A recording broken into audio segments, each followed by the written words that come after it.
Abra sua Bíblia no Evangelho de Mateus, capítulo 16. Vou ler a partir do versículo 13. Tem bastante lugar aqui na frente, aqui do lado. O pessoal pode procurar um lugar aqui, sentar. Fica à vontade. Está bem calor. Essa semana nós já fizemos um acordo com o proprietário do prédio.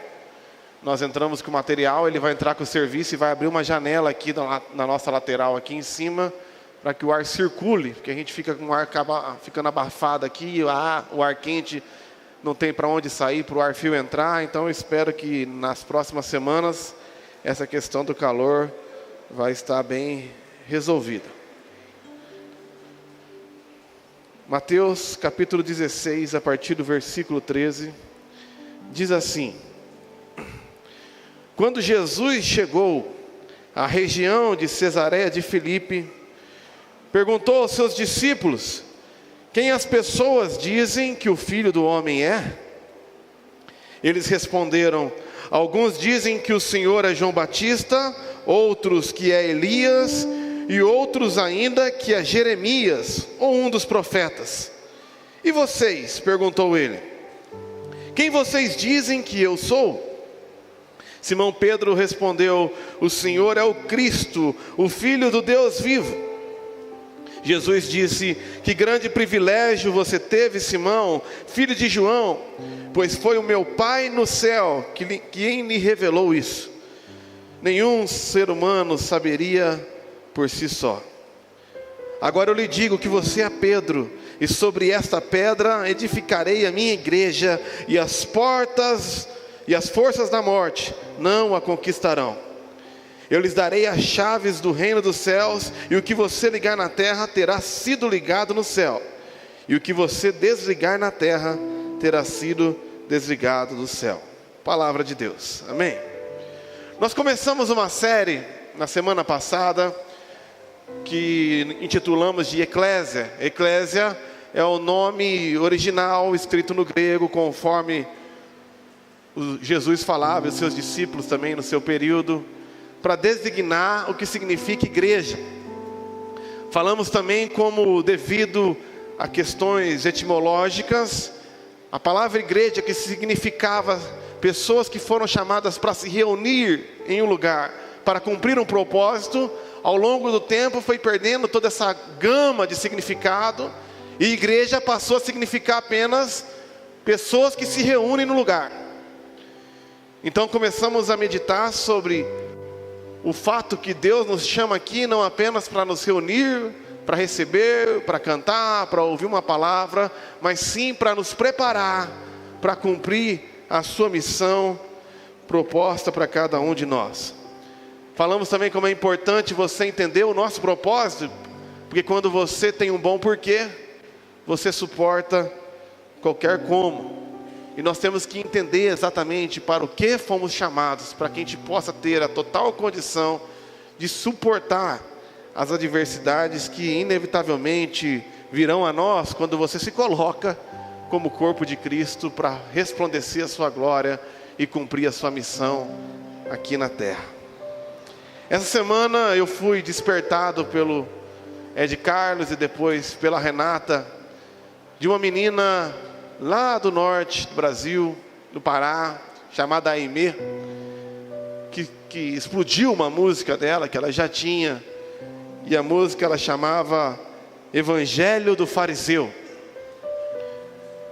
Eu agradeço a eles por me despertar para essas coisas, porque geralmente eu fico bem desligado quanto a isso, qualquer notícia. Eu estava lá imerso no treinamento que eu estava montando, mas com a insistência ali, a Renata foi falando, eu pensei comigo, deve ter alguma coisa de Deus aí, algo que talvez Deus possa trazer para nós, para acrescentar o nosso propósito de entendimento a respeito do que significa o Evangelho. E como o Brasil inteiro está falando disso, eu quero apenas me apropriar disso para trazer a mensagem do Evangelho nessa noite.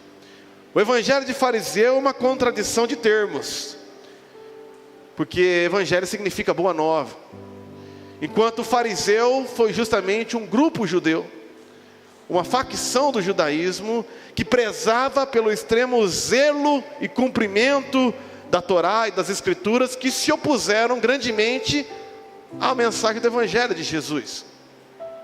Fariseu, que tinha esse significado de zelo, passou então a ser designado como um significado de hipocrisia, algo que o próprio Cristo cunhou. Vocês são hipócritas, porque na verdade dizem amar a palavra e a sua lei, mas não cumprem aquilo para o qual a palavra e a lei se resumem, e no caso é o amor e o cumprimento da missão da palavra que apontava para Jesus Cristo. Essa menina fez uma música meio diferente, uma música um pouco estranha, e como todo poeta e todo profeta, às vezes uma música difícil de ser entendida e também difícil de ser engolida. Uma música com uma acusação muito dura, e como Jesus, feita num tom muito suave. Uma crítica ao que ela chama no final da música a noiva falsa. A noiva que vive cercada das campanhas, cercada dos seus, que se importa apenas consigo mesmo, se importa apenas com seus objetivos, com suas ambições gananciosas de bênção, de prosperidade, e que não entenderam e nunca serão capazes de entender para o qual propósito foram chamadas. Eu separei uma parte da música dela e ela abre aspas, diz assim: fazemos campanhas para nós mesmos, eventos para nós mesmos e estocamos o maná. Oramos apenas por nós e pelos nossos. O reino virou negócio e o dízimo importa mais que os corações. E no refrão ela diz: há um evangelho dos fariseus, cada um escolhe os seus e se inflama na bolha do sistema. E enquanto isso, no Marajó, o João desapareceu esperando os ceifeiros da última seara.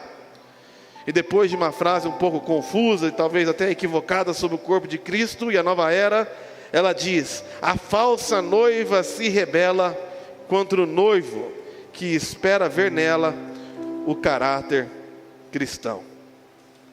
É uma crítica oportuna.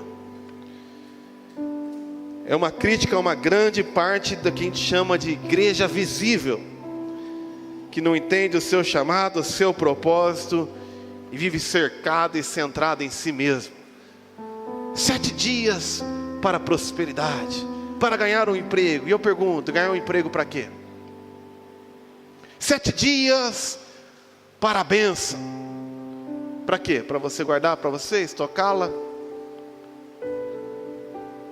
Eu não consigo ver Jesus Cristo propondo tal coisa. E na verdade, quando você olha o Sermão do Monte e ouve 90% das coisas que você ouve na igreja visível, e o que o povo quer ouvir, porque o povo se apinha para ouvir com coceira no ouvido aquilo que eles desejam no profundo do seu coração, e pasmem, não é Deus, nem o seu propósito, mas são seus próprios desejos egoístas.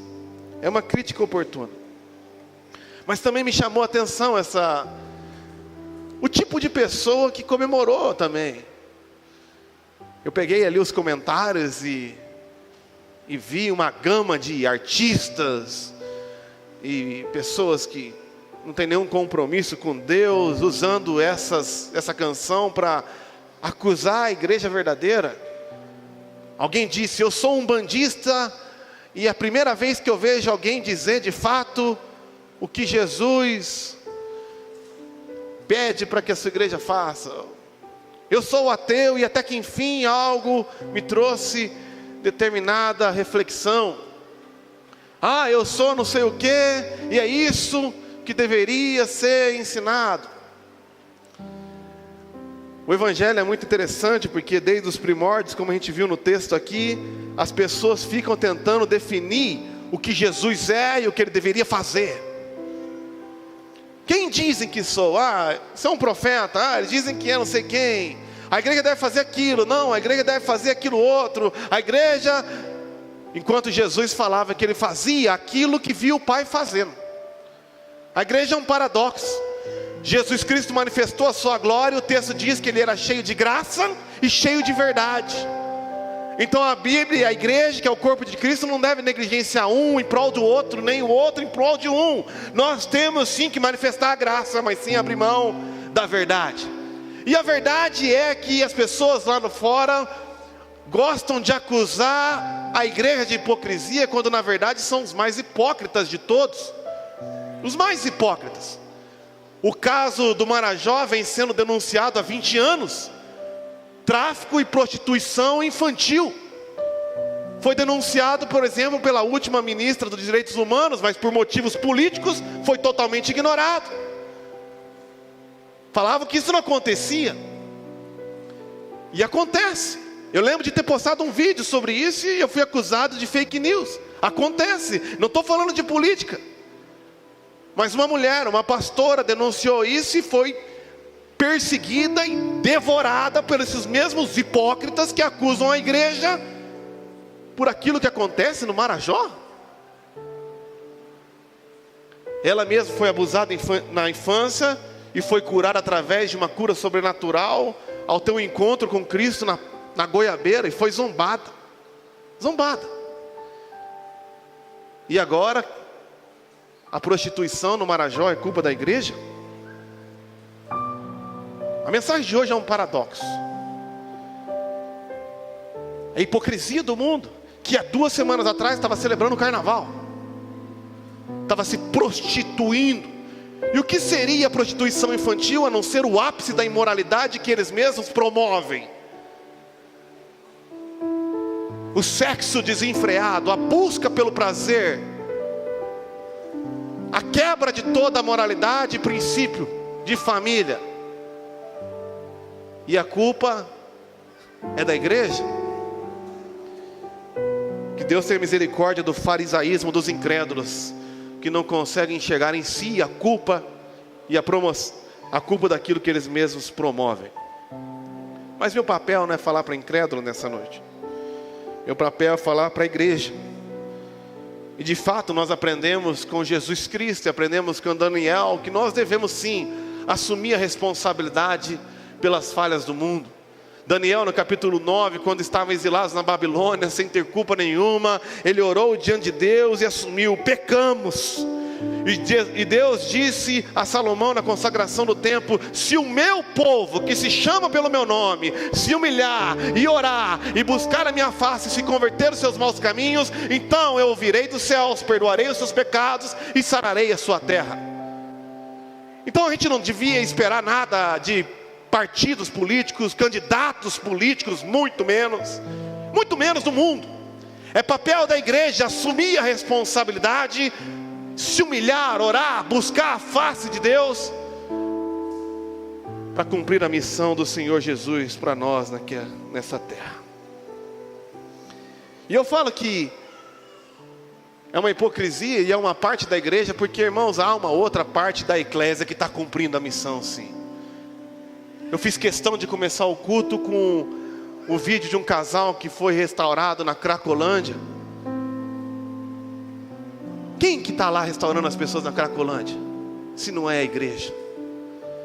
Quis começar a mensagem com esse vídeo de treinamento de 70 pelo menos jovens que jogaram a vida no lixo para ganhar R$700 e viver integralmente no ápice da sua juventude, enquanto poderiam estar buscando carreira ou um doutorado, um mestrado, para jogar a vida no lixo e restaurar pessoas no Marajó. A igreja está fazendo a sua parte. Se não faz mais, é porque falta apoio. Se não faz mais, é porque a gente divulga isso e é acusado, sabe de Deus o quê? E não é só a igreja batista, não. O corpo de Cristo em várias denominações tem feito maravilhas. Como seria bom se, em vez de ficassem apenas apontando os dedos, as pessoas tirassem o escorpião do bolso e contribuíssem para que mais pessoas estivessem lá. Eu digo que pelo menos a minha parte tento fazer, e nós estaremos lá formando esses jovens para se dedicarem a essa missão de levar o reino dos céus para aquele povo tão carente. Mas, irmãos, no fundo esse desespero, essa acusação, essa oposição que se levanta contra a igreja, demonstra uma verdade implícita. Romanos capítulo 8 fala que toda a criação aguarda a manifestação de quem? Dos filhos de Deus. Então é como se estivessem ali os artistas, os políticos, os umbandistas, os espíritas clamando: igreja, igreja, olha o Marajó, se vocês não fizerem, quem fará? Nós estamos só preocupados com nós mesmos e com nossos carnavais. Nós somos os promotores dessa desgraça. Nós somos aqueles corruptos que impedem o avanço de tudo aquilo que é bom. Por favor, igreja, salva-nos. Tu que és o corpo de Cristo, vocês que estão revestidos do Espírito de Cristo, para onde nós iremos como país, se só você tem a palavra de vida eterna, que é Cristo Jesus em vós, a esperança da glória. O clamor e a acusação dos incrédulos é a prova de que o mundo aguarda a manifestação da igreja. Mas você sabe por que a igreja não tem avançado tanto quanto poderia? Começa que a gente não entendeu nem o que significa salvação, meu. As pessoas querem ser salvas do quê? As pessoas não entenderam nem do que foram salvas ou para que foram salvas. Não entenderam que a salvação não diz respeito apenas à alma, mas a salvação diz respeito a todo homem. A salvação é para o corpo, é para a alma, é para o espírito.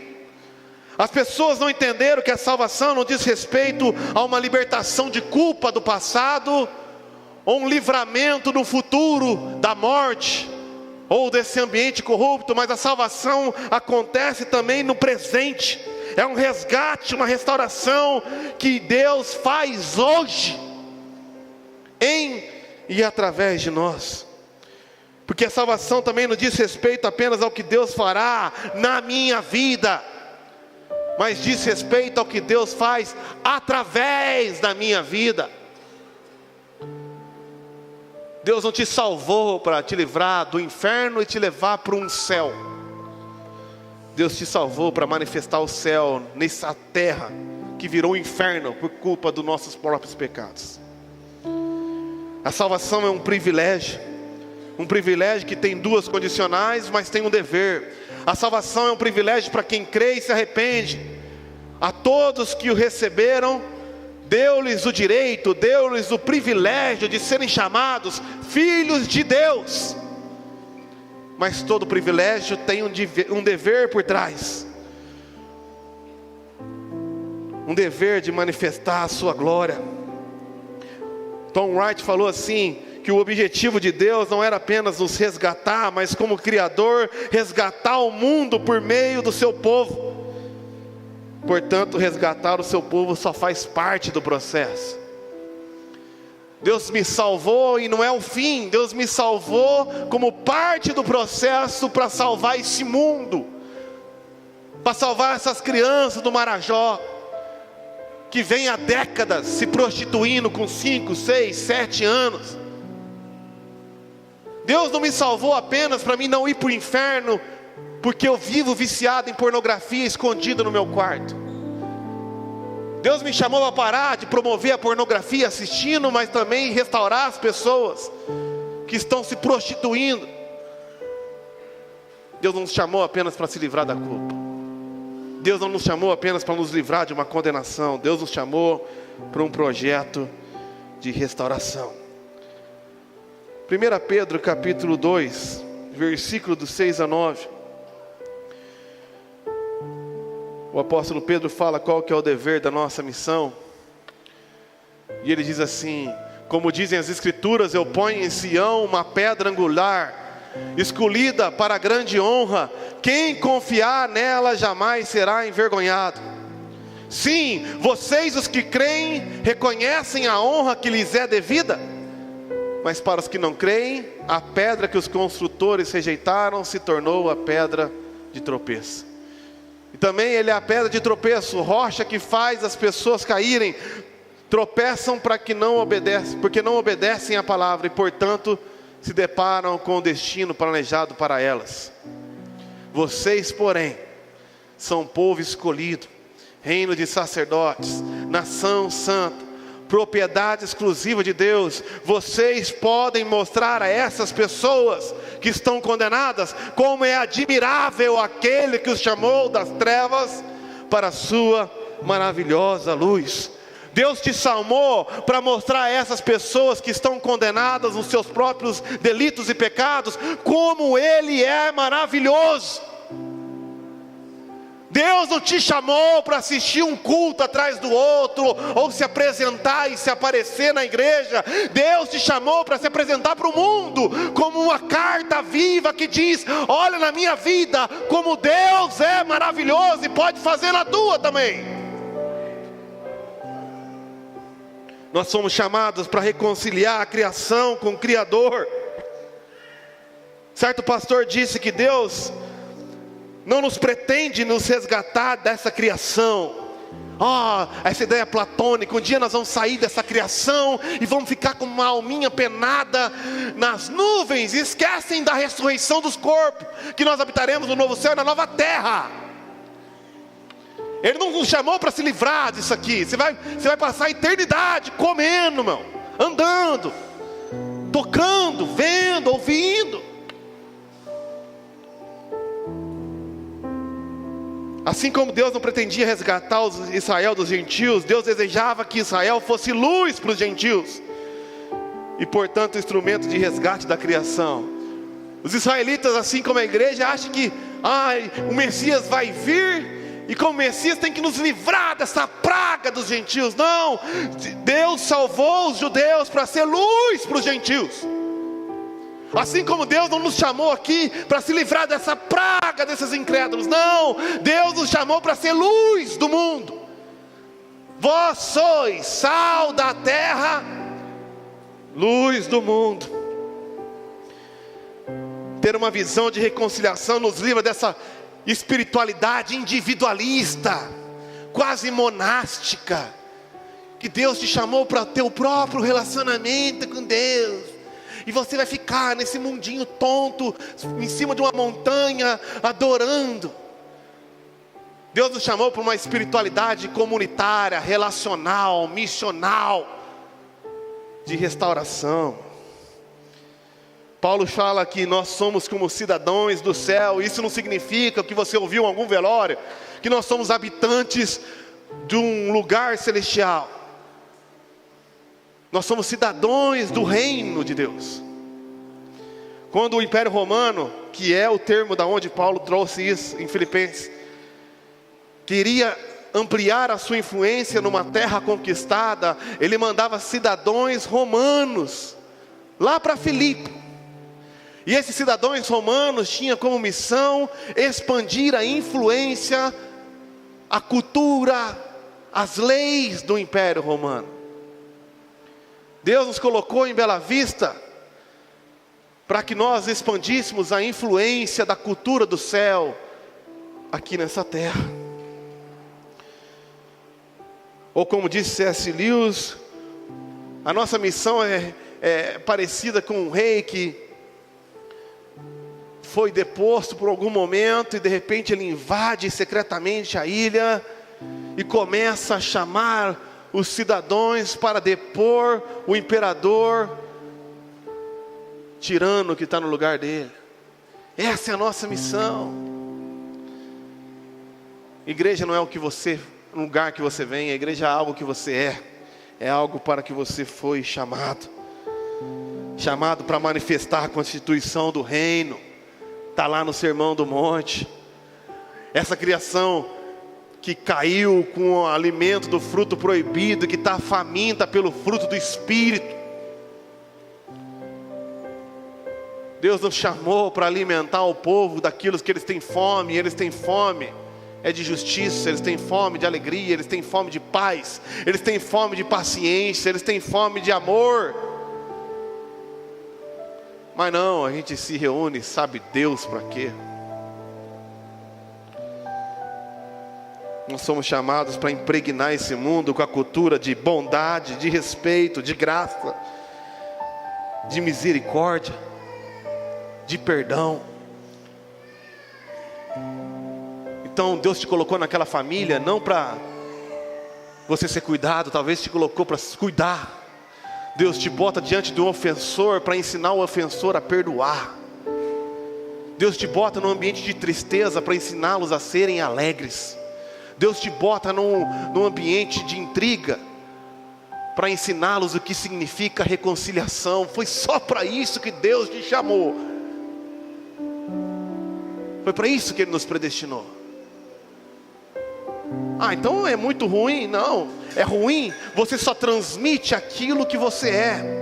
E aquilo que lhe está sobrando. As pessoas querem correr atrás de dinheiro, de fama, de sucesso, de poder, para ter o quê? No final das contas, ter paz, alegria, para serem amadas. Mas nós não, nós somos amados independente de tudo isso. E Ele nos chama para ser encharcados desse amor e transbordar de maneira incondicional aonde que Ele nos coloca. Então Wright diz assim: devemos adorar o Deus Criador e assim descobrir nossa plena e gloriosa humanidade, refletindo o seu amor poderoso, curando e transformando o mundo. Deus te chamou para você encontrar exatamente quem você foi projetado para ser. Imagem e semelhança de Deus, e Jesus Cristo é a imagem de Deus. E quando você encontra qual é a sua humanidade, você agora se torna não um membro de uma instituição, um frequentador de um evento, mas um agente de cura, de milagre, de transformação. Um poder que é exercido pela influência, não pela imposição. Um poder que é exercido por exemplo e não pelo voto. Pena que a igreja, ou parte dela, não entendeu isso ainda. Eu tinha muito para falar, irmãos, mas vou privá-los, meus irmãos, de todas as reflexões que eu tenho tido a respeito desse assunto. Mas queria trazer uma pequena palavra de consolo.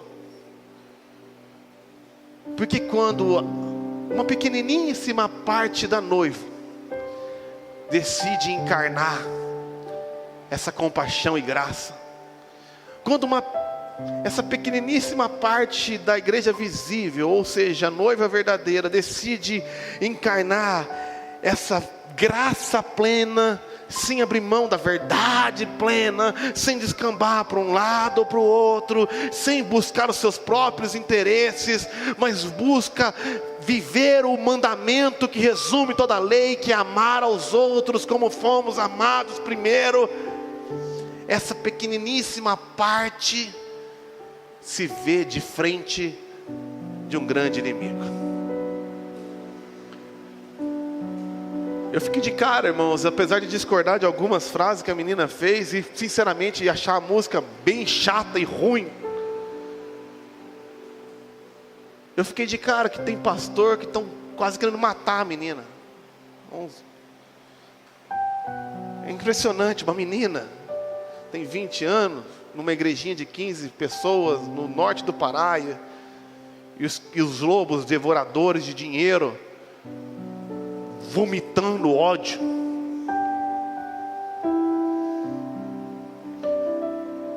Quando a noiva encarna esse amor, parece aquelas princesas que se escondiam para passear por entre os plebeus, e de repente ela tira a capa e todo mundo vê, nossa, é a princesa, e o inimigo vem com tudo para tentar devorar. É só você começar a falar e fazer um estudo como esse que estamos fazendo no grupo da igreja, sobre ofensa e sobre perdão, e você vai ver o inferno se levantando contra você. O inferno não se levanta quando você faz uma campanha de 7 semanas para ter um carro novo. Ele está nem aí se você tem carro ou não tem, irmão. O diabo está nem aí se você tem um emprego que ganha 10 mil ou 5 mil. Ele não se importa, desde que você vive enclausulado no seu próprio egoísmo. Maravilha, prospere. O diabo não se importa quando a gente faz as nossas reuniões para se aparecer e um querer mostrar que é melhor e mais talentoso com o outro. Ele, na verdade, ele dá risada dessa palhaçada e desse circo que é a maioria das reuniões das igrejas visíveis que nós vemos por aí. Mas quando você decide manifestar o que Ele te chamou para ser e fazer, você se prepara.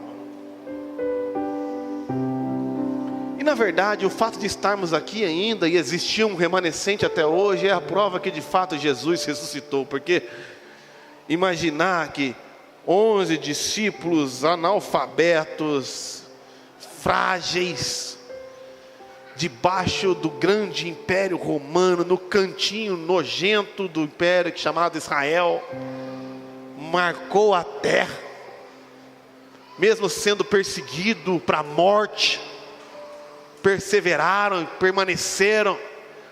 É a prova que aqueles caras não estavam pregando uma religião, aqueles caras estavam pregando um Cristo ressurreto, que eles viram, ouviram e habitava no coração deles. Porque se fosse como a maioria de nós,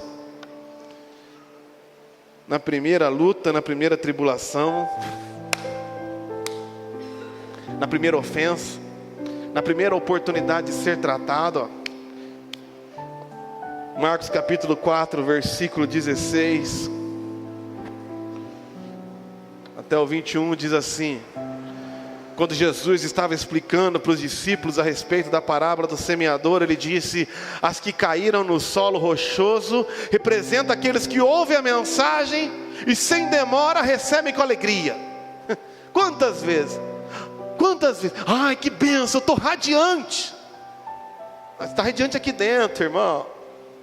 Você está radiante aqui dentro, a luz está aqui, nesse climinha bom, com a música tocando. Mas isso aqui é só um laboratório do que você vai viver na hora que você chegar na tua casa. Isso aqui é um laboratório para você se fortalecer, que você vai viver amanhã. É lá.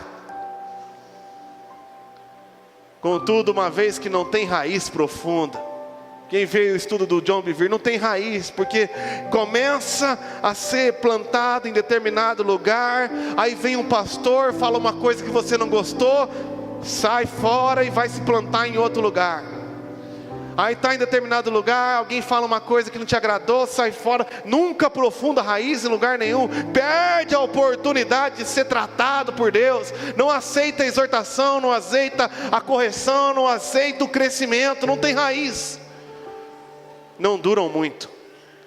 Então, assim que enfrentam problemas ou são perseguidos por causa da mensagem, cedo desanimam. É por isso que Jesus, quando disse aquela palavra dura, Pedro falou: é dura essa palavra. Muitos deixaram, e Jesus não falou assim: ai, não sai não. Ele falou assim: e vocês não vão também? Porque o que Jesus precisava era de discípulos enraizados, que permanecessem quando viesse o que de fato veio, a oposição. Naquele tempo era uma oposição até política, social. Hoje não, é apenas uma oposição espiritual. Você se bota e fala assim: vou aprender a perdoar. Sabe o que vai acontecer amanhã? Vai se levantar o maior número de ofensor da história da tua humanidade. Agora você, paciente, vai levantar as maiores pragas da humanidade para cercar a tua vida. É como se o diabo falasse assim: vamos ver se você perdoa mesmo, vamos ver se você é paciente mesmo, vamos ver se você ama mesmo. Amar alguém legal? Quero ver se amar essa benção que eu vou botar agora na tua vida aí. As que caíram entre os espinhos representam outros que ouvem a mensagem, mas logo é sufocada pelas preocupações dessa vida, pela sedução da riqueza, pelo desejo por outras coisas, e assim não produzindo fruto nenhum. Mas as que caíram em terreno fértil representam os que ouvem e aceitam a mensagem e produzem uma colheita 30, 60 ou até 100 vezes maior do que a santidade semeada. Em seguida Jesus lhe perguntou: alguém acenderia uma lâmpada e colocaria sobre um cesto ou sobre uma cama? Claro que não. A lâmpada é colocada num pedestal, onde a sua luz brilhará.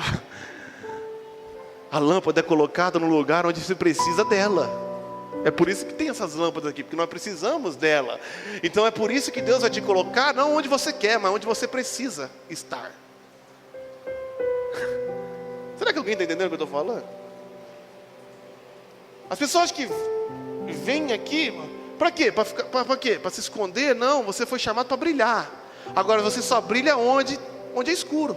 A minha maior ansiedade de ir para a Amazônia é chegar lá e conseguir ver as estrelas, porque eu vivi a vida inteira aqui, eu não via estrela. Baixei um aplicativo, eu gosto de ver as constelações, mas na minha casa, quando tem uma santa acesa 24 horas por dia na cara do meu quarto, eu consigo ver só a grande estrelona ali, uma Taurus, a Renata tem uma visão boa, vai vendo até uma constelação, eu não vejo nada, eu vejo uma ou outra, mas na Amazônia, no meio do mapa, no meio do nada, eu vou ver tudo, eu não vejo a hora de ver tudo, e ficar com o aplicativo vendo qual constelação que é, porque a luz brilha no meio da escuridão. Agora se tiver um monte de luz, você não brilha nada. Nós viemos aqui para se recarregar, e brilhar lá fora, onde precisa. Então pode esperar, meu irmão, você vai cair no lugar, e se Deus querer tratar o seu coração para ser paciente, se prepara, mas não é ruim, é a hora de brilhar, é a hora de mostrar como Ele é maravilhoso, é a hora de perdoar como você foi perdoado, é a hora de ter paciência como Ele tem paciência com você, é na hora de amar como você foi amado, é na hora de manifestar a alegria que Ele tem, apesar de saber tudo que você fez. Essa é a hora de brilhar, igreja. Então quanto pior fica o mundo, melhor para nós. É hora de brilhar.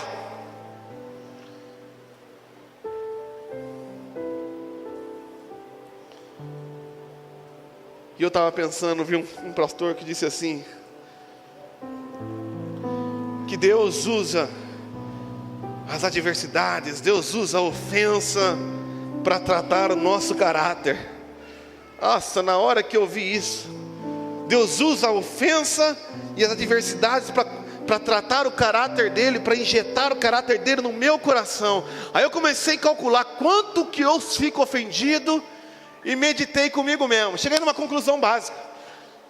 Se Deus usa a ofensa para me formar a imagem dele, e eu estou sendo extremamente ofendido, é porque eu estou muito longe do caráter dele. É porque eu estou muito igual ao Adão. A culpa nunca é minha, é do outro. É dele, nunca é minha, nunca sou eu, como Jesus fez. Então eu orei, Senhor, em vez de diminuir a ofensa, então aumenta. Porque se de fato eu tivesse o caráter de Cristo, eu nem me ofenderia mais. Uma vez que a ofensa nada mais é do que uma expectativa frustrada. Jesus nos ama a amar sem esperar nada. Eu devia estar menos ofendido, independente do que me acontece em volta. Mas a verdade é que eu só faço as coisas para que os outros vejam, ajudo para ser ajudado, amo para ser amado, e faço esperando a volta, sim. Então, Senhor, me ensina a te amar como o Senhor me amou, independente de tudo que eu poderia fazer de volta, o Senhor me amou incondicionalmente. Porque se de fato eu parecesse com Jesus, não ficaria ofendido. 2, dificilmente alguém me ofenderia. Se as pessoas se ofendem comigo é porque elas ainda estão vendo coisa em mim que não era para ver. As tribulações introjetam na gente o caráter de Cristo, mas as tribulações também nos preparam para a glória futura.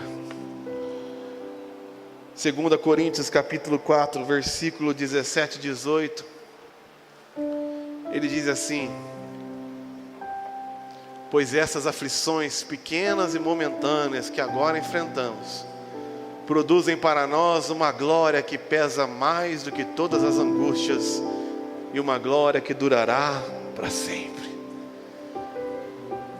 Eu estava contando para o pessoal no nosso estudo aqui de quinta-feira, quantas vezes eu chegava do trabalho, depois de trabalhar 12, 14 horas, dirigindo de Uber lá em Florianópolis, eu chegava em casa, sem pastorear ninguém, sem treinar ninguém, e começava a estudar material de treinamento para missionário. E às vezes a Renata ficava até incomodada: poxa, por que você está estudando isso? Você não vai ensinar para quem? Amanhã você vai acordar às 6 da manhã e vai dirigir de Uber até 8 horas da noite. E eu fiquei fazendo isso imparavelmente. Fiz lá, fiz aqui, continuei fazendo aqui em Bela Vista. Mas de repente alguém me liga e fala: Mateus, a gente precisa que você dê 36 horas de treinamento na Amazônia. Você tem? Tenho. Porque aquelas momentâneas tribulações foram introjetando em mim uma capacidade de Deus, para na hora que precisa, você tem para dar. As adversidades é uma escola. É uma escola que quando Deus falar assim, era isso. Deus abençoe os caminhoneiros que gostam de passar na frente da igreja evangélica e buzinar toda vez. É uma escola, irmão. Bela Vista tem sido uma escola para mim. Para que quando precisar, você tem. Agradece a Deus a tribulação. Mas sabe de uma coisa?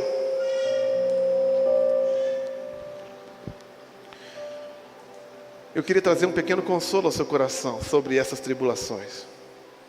Para você que não quer ser como essa semente da rocha, ou abafada pelos espinhos, para você que de fato sente lá no fundo, não é todo mundo não, mas você que sente lá no fundo, que você é eclésia, sente lá no fundo que você foi chamado para algo muito maior do que assistir um culto e tocar no louvor. Para você que sente que nasceu por um propósito maior, eterno. Para você que entende por que Deus te colocou onde você está, com a família que você está.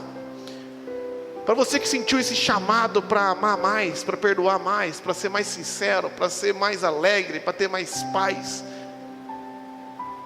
Para você que cansou de terceirizar a culpa para os outros e quer assumir a responsabilidade para interceder pelos outros. Para você que tem uma fome terrível para se parecer como Jesus, porque cansou de se parecer com teu pai, com a tua mãe, mas que talvez esteja agora preocupado com o tamanho do império das trevas que se levantou contra você. O texto de hoje diz: as portas do inferno não prevalecerão contra a igreja. Não vai prevalecer.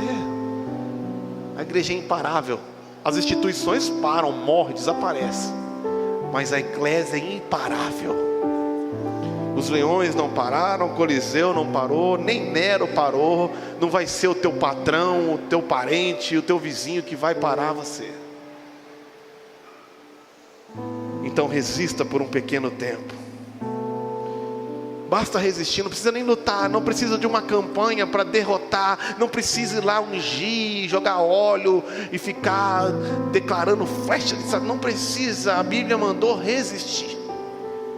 Tiago capítulo 4, versículos 7 a 10 diz assim: portanto, submetam-se a Deus. Submeta-se a Deus. Se Deus pediu para perdoar, perdoa. Se Deus pediu para dar uma nova chance, dê uma nova chance. Se Deus pediu para amar, ame. Submeta-se a Deus. Mas e o diabo? Resistam ao diabo e ele fugirá. Resista.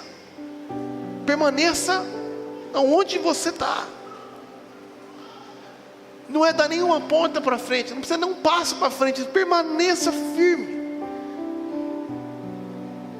O propósito que Deus colocou no teu coração, só continua fazendo o que Ele colocou no teu coração, e Ele fugirá de você.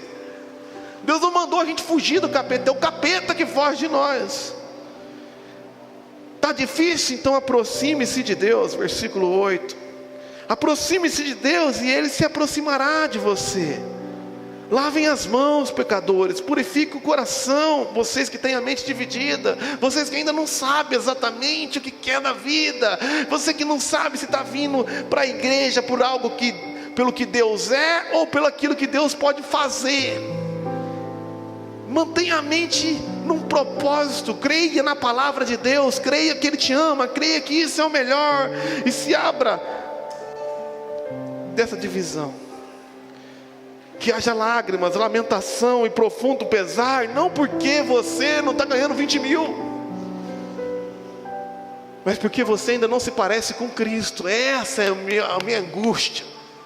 Você sabe a minha angústia, irmãos? É chegar aqui como eu estava hoje, orando e pensando, Deus, por causa de alguma coisa ou outra, eu ainda não pareço com Jesus. A minha angústia, o meu desespero, não é se eu tenho um Etios automático ou manual.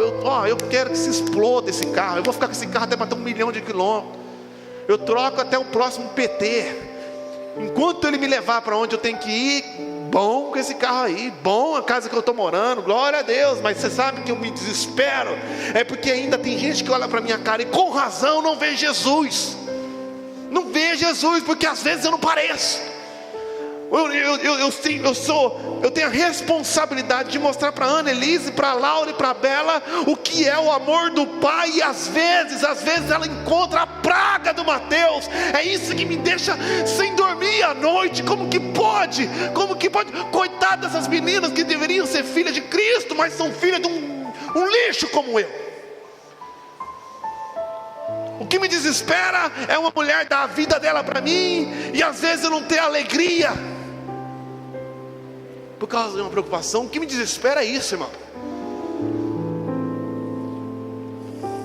Então chore, lamente, pois o versículo 10 não falha. Humilhem-se diante do Senhor e Ele os exaltará. Eu estou convicto que a fórmula do sucesso é a própria humilhação. A auto-humilhação diante de Deus é a prova do sucesso, irmão. Porque Deus odeia o orgulhoso. Deus odeia aquele cara que acha que sabe tudo, pode tudo, é tudo, problema de todo mundo menos dele. Esse cara todo mundo odeia, na verdade. Mas aquele que tem uma vida de justiça, de paz e de alegria, que vive com essa atitude, que busca a harmonia, a edificação dos outros, Romanos 14:17 fala, esse ganha o agrado de Deus e a aprovação dos homens. O problema nosso somos nós mesmos. E é por isso que o diabo está te atacando. É que não é que ele te odeia, ele ama você. O diabo gosta tanto de você que ele não quer que você morra. Ele quer que você continue exatamente essa praga que você sempre foi. Porque do jeitinho praguento que você é, tá bom demais para ele. Então quando ele vê você indo para o caminho de se parecer com Cristo, ele entra em desespero. Não, faz isso não. Se você fizer isso, vai estragar os meus planos de estragar a tua família. Então pelo amor de Deus, desiste de reconciliar o seu casamento. Ele vai infernizar a tua mulher, para infernizar a tua vida, porque é isso que ele quer. Ele quer acabar com tudo. Mas se você começar a perdoar, aí acabou pro capeta, aí ficou ruim para ele. Então ele se levanta, mas você tem que resistir. Mas e Deus nessa história toda? Nessa história toda o nosso noivo certamente irá nos proteger, irmão. Se ele encontra a noivinha preciosa dele ali, resistindo para se parecer com ele, você acha que vai largar você para naufragar? Correndo o risco de parecer o Pablo Marçal aqui hoje. Primeira vez que a Renata foi na praia, pegando o jacaré na onda, e ela toda destemida, felizona. A gente estava casado, ela tinha uns 20 anos, 21 anos, nunca viu a praia, e estava na pior praia do mundo, que é a praia de Guaratuba. É a praia mais feia do universo. Se você gosta, desculpa, é horrível. A gente vai lá quando não tem mesmo para onde ir, daí nós vai para Guaratuba. Se pudesse, nós descer um pouquinho mais, fala a verdade. E ela estava nem aí, a gente foi de graça, do nada. Minha tia falou, vamos lá, nós não tinha, nem pegamos roupa, nós entrou no carro e foi, com todo mundo pago. Aí compramos uma pranchinha, e a Renata toda felizinha, e pegando ali a onda, e ela voltou, de repente caiu num buraco. E aqui entra a história do Pablo Marçal, mas é verdade. Porque quando ela caiu no buraco, era estranho, porque eu estava aqui, ó, a água estava batendo aqui, e ela ali estava só afundando, cara, era um negócio esquisito. Ela afundando, e ela não sabia nadar, aprendeu a nadar no casamento. E eu entendi o perigo daquilo, porque eu sempre na infância fui para a praia, sabia como aquilo ali era perigoso e provavelmente fatal. Mas irmãos, aonde que eu vou arranjar outra Renata? Isso não é questão de coragem, é questão de desespero. Não vou achar outra em lugar nenhum. Nunca mais uma mulher dessa vai querer ficar com um trouxa feio, barrigudo como eu. Então não vai ter jeito. Ninguém, nunca mais. Eu não pensei duas vezes em salvar. Fiquei tentando. E é um negócio de louco, porque eu entrava debaixo da Renata, devia ter no mínimo então 4 metros. E eu pegava, não sentia o chão e empurrava ela para respirar, porque ela já estava perdendo o ar. E fiquei fazendo isso por um bom tempo. Quando eu não aguentei mais, eu sabia que o único jeito de sair do buraco é saindo por baixo, não por cima. Então me arrastei por baixo, saí do buraco. Chamei o bombeiro desesperado. O bombeiro veio, aqui que entra o Pablo Marçal, porque o bombeiro entrou no buraco e o bombeiro afundou com a Renata. E aí eu tive que entrar no buraco para salvar o bombeiro e a Renata. Não parece, Pablo Marçal? Mas é verdade. Eu tive que salvar o bombeiro e a Renata. Aí o bombeiro salvou o bombeiro e a Renata, que saiu afogado, e me abandonou no buraco. Aí depois de eu declarar toda sorte de bênçãos nos lugares espirituais, para os bombeiros, eles lembraram de mim e me buscaram. Mas qual que é a moral da história? Você acha mesmo que eu vou deixar a minha noiva preciosa morrer? Prefiro morrer no lugar dela. E não foi isso que ele fez? Jesus morreu pela sua noiva, irmão. Você acha que você vai fazer um pacto de união com Cristo e como noiva de Cristo vai falar que agora você é dele e quer se parecer com ele e quer se adornar para ele, e ele vai deixar um Zé Ruela qualquer de Satanás acabar e destruir a tua vida? É muita falta de fé no Todo-Poderoso, em todo o seu amor.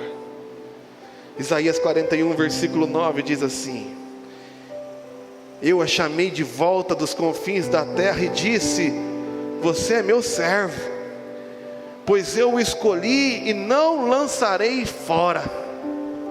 Então não tenha medo, pois eu estou com você. Não desanime, pois eu sou o seu Deus. Eu o fortalecerei e eu o ajudarei. Com minha mão vitoriosa direita o sustentarei. Sim, todos os seus furiosos inimigos ficarão confusos e humilhados. Quem se opuser a você morrerá e não dará em nada. Você procurará depois e não encontrará aqueles que tentaram conquistá-lo. Pois quem o tentar atacar será reduzido a nada. Pois eu o seguro pela mão direita. Eu, o Senhor, o seu Deus, lhe digo: não tenha medo, eu estou aqui para ajudá-lo. Salmos 31, como a gente abriu o culto. Versículo 21. Louvado seja o Senhor, pois Ele me mostrou as maravilhas do seu amor. Manteve-me a salvo numa cidade cercada de inimigos. Apavorado clamei, estou separado da sua presença, mas Ele ouviu a minha súplica por misericórdia e respondeu ao meu clamor por socorro. Amem o Senhor, todos vocês que lhe são fiéis, pois o Senhor protege quem nele confia, enquanto castiga severamente os arrogantes. Então somente sejam fortes e corajosos, todos vocês que põem a sua esperança no Senhor. 1 Coríntios capítulo 15, 58. Portanto, meus amados irmãos, sejam fortes e firmes. Como eclésia, trabalhem sempre para o Senhor com entusiasmo, pois vocês sabem de que nada do que fazem para o Senhor é inútil. Sabe o que significa entusiasmo? Entusiasmo significa ter Deus dentro de você. Gálatas 2:20 fala: já estou crucificado, agora vivo não mais eu, mas Cristo vive em mim. Então o entusiasmo, que no português é uma alegria radiante, no grego original essa alegria radiante existe porque eu tenho Cristo dentro de mim. Então, diante das adversidades, a gente celebra. Bem-aventurados sois vós, quando por minha causa vos injuriarem, vos perseguirem, disserem todo mal contra vós. Sabe por quê? Porque fizeram isso comigo. Então significa que agora você está parecendo comigo. Porque se você não se parecesse, você receberia o aplauso do mundo. Mas é justamente porque o mundo te odeia, te despreza, é que você deve celebrar. Porque agora você é a luz da terra, sal da terra e luz do mundo. Por amor ao próprio mundo, que precisa de mais gente parecida comigo e com você, para a cura do próprio mundo.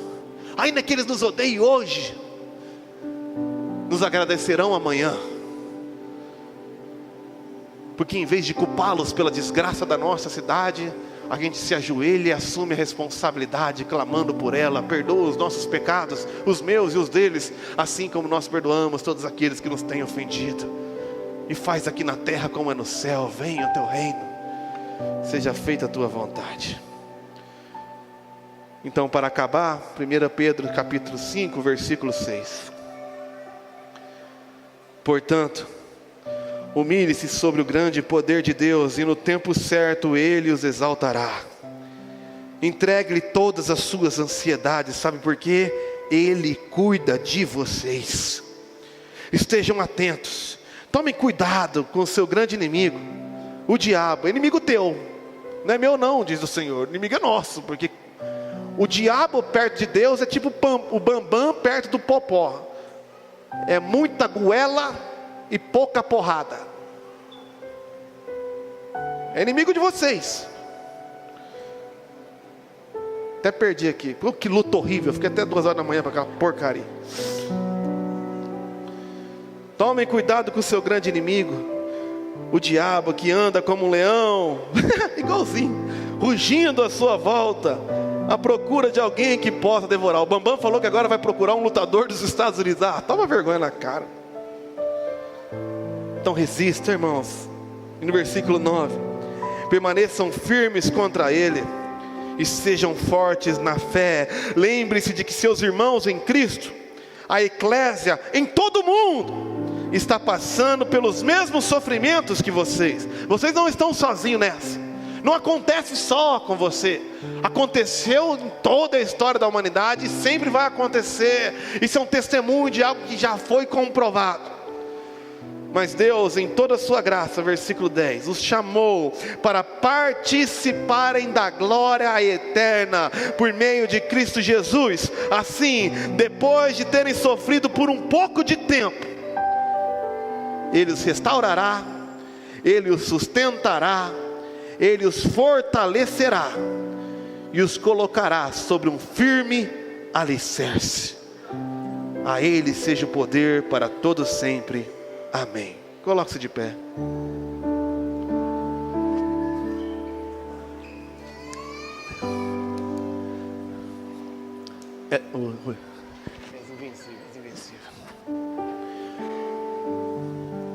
Minha oração é por você